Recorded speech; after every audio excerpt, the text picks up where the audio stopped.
Fala galera, beleza? Eu sou o professor Ricardo e você está no Sigma Educacional.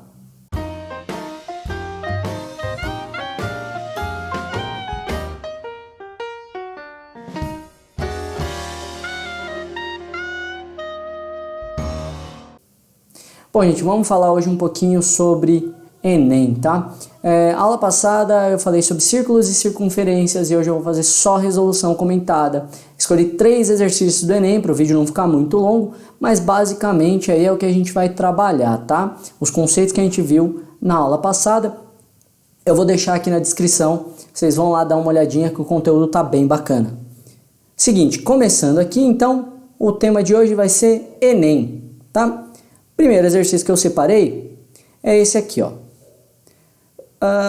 Em um sistema de dutos, 3 canos iguais, de raio externo 30 centímetros, são soldados entre si e colocados dentro de um cano de raio maior de medida R.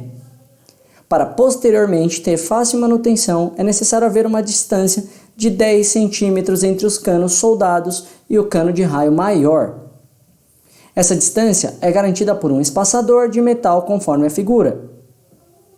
Utilize 1,7 com uma aproximação para a raiz quadrada de 3. O valor de R em centímetros é igual a...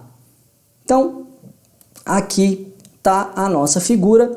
Ele quer saber quanto vale esse raio aqui. E como é que a gente vai saber quanto ele vale? Primeira coisa que eu vou fazer, eu vou pegar isso aqui e vou transformar num triângulo, juntando os centros das 3 circunferências. Então, ó, eu prolongo essa linha aqui, chego até esse centro, traço uma linha aqui ligando esses dois, depois ligo esse centro aqui com esse, e olha só, a distância daqui até o centro vai ser 30, porque é o raio. Aqui eu tenho 30, 30, 30, 30, 30, 30. Então, eu tenho um triângulo equilátero de lado 60, tá? Eu poderia, aí eu vou pegar aqui e vou traçar a altura dele bem aqui, tá vendo? Só que aí o que acontece, ó, vou fazer um pouquinho mais forte aqui. Essa altura é o que eu quero descobrir, tá? Por quê? Na verdade eu não preciso da altura inteira, eu preciso só da distância daqui até aqui, mais os 30, que vai ser o raio dele, e mais os 10, obviamente, né, que está aqui em cima. Então, eu vou colocar os 10 também. Aí, para eu fazer isso, eu vou calcular a altura primeiro, tá? Só que a gente já tem uma regra que diz que a altura de um triângulo equilátero vai ser o tamanho do lado vezes a raiz de 3 sobre 2. Se você não lembrar a fórmula, não tem problema, porque eu poderia ter usado aqui como 30, aqui como 60, e para descobrir a altura eu uso o Teorema de Pitágoras, vai dar a mesma coisa, só estou simplificando aqui, tá? Estou dando essa regrinha aqui para facilitar. Mas se você não lembrar a fórmula, não tem problema, usa Pitágoras, você vai chegar no mesmo resultado, tá?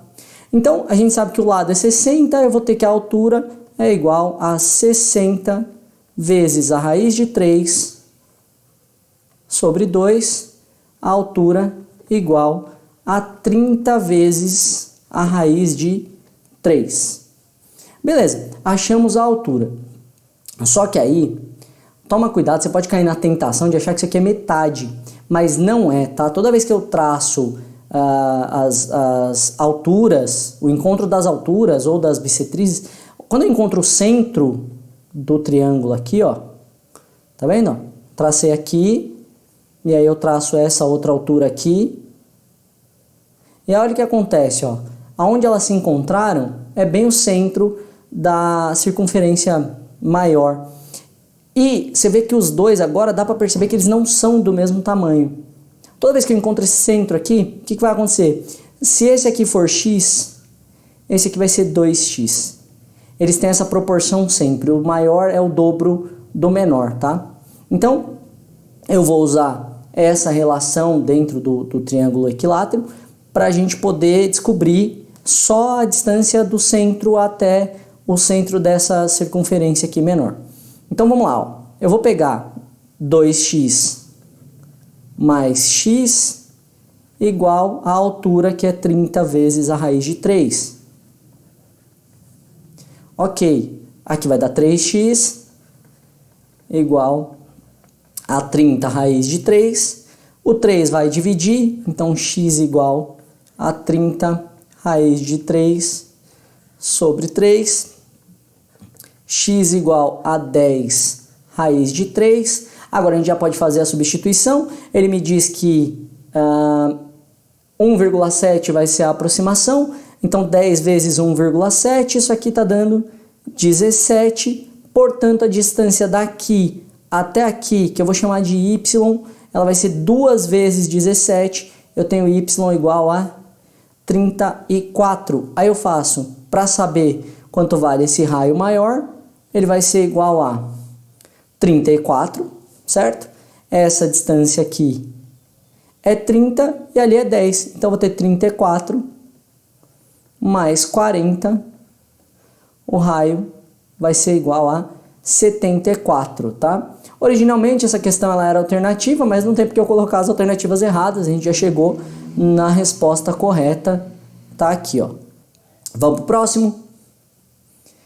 Bom, nesse aqui ele fala: o pivô central é um sistema de irrigação muito usado na agricultura em que uma área circular é projetada para receber uma estrutura suspensa. No centro dessa área, há uma tubulação vertical que transmite água através de um cano horizontal longo, apoiado em torres de sustentação, as quais giram sobre rodas em torno do centro pivô, também chamado de base, conforme mostra a figura. Cada torre move-se com velocidade constante.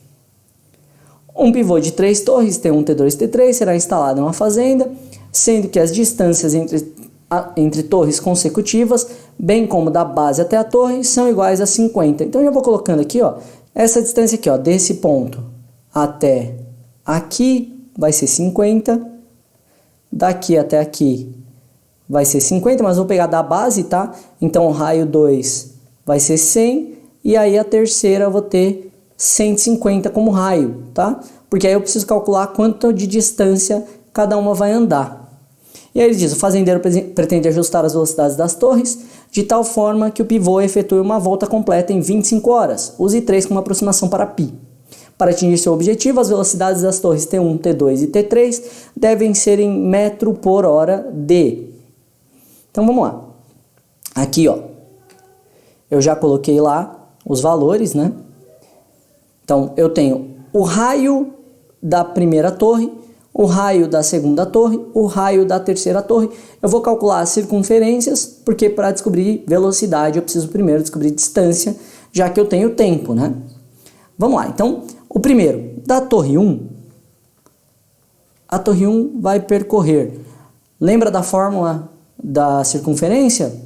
2π vezes o raio. Então aqui ele diz que o π é 3, 2 vezes 3 vezes o raio de T1, que é 50, tá? Então, posso fazer assim, ó, 2 vezes 50 dá 100, vezes 3, 300. Beleza, então a distância de T1 é 300, aqui é metros, né? 300 metros.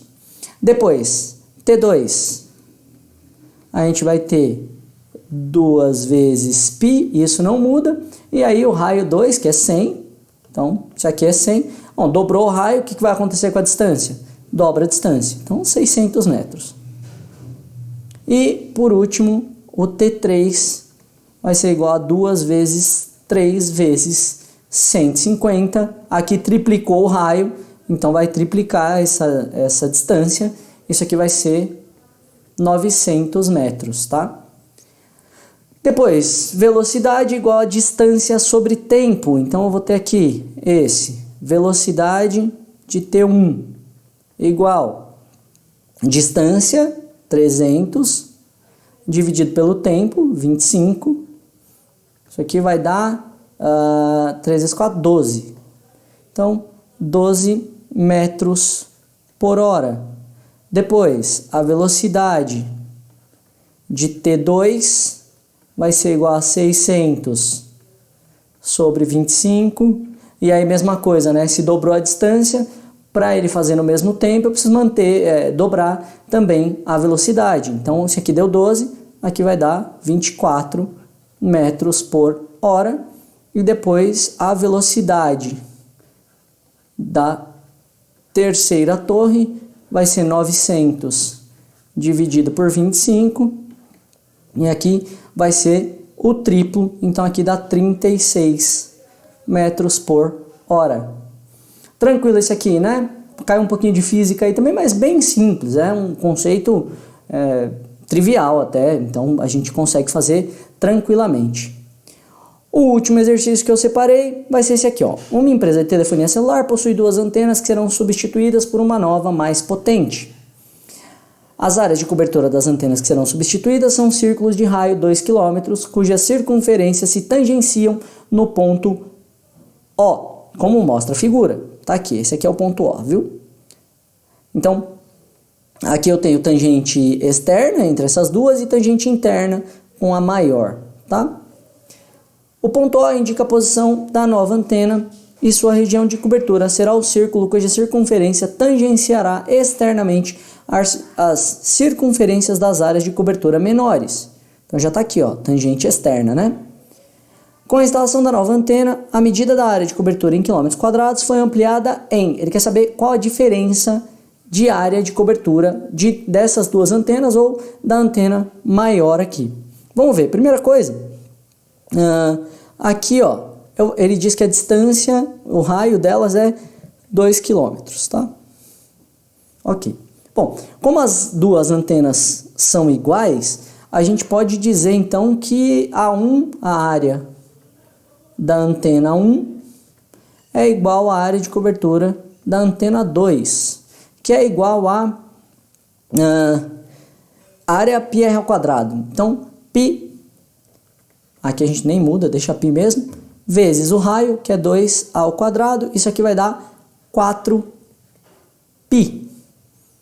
Eu vou ter então que a área de cobertura das duas juntas, que seria a 1 mais a 2, igual a 4 mais 4, 8π. Tá, agora eu quero saber a área da maior, porque eu quero, na verdade, a diferença das duas, né? Então eu vou chamar de área 3. A área 3 vai ser igual a π vezes o raio dela. E qual que é o raio? Bom, se aqui é tangente, eu posso dizer que o diâmetro da menor, aqui também vai ser 2 km, né? Então, o diâmetro da menor vai ser o raio da maior. Ela tem 2 mais 2, ela tem 4 km de raio. Então, aqui vai ser 4 ao quadrado. Isso vai dar 16π. 4 ao quadrado, 16 vezes π.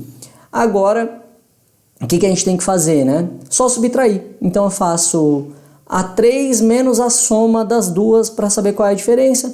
Vai ser 16π menos 8π, e isso vai dar 8π quilômetros quadrados de diferença, né?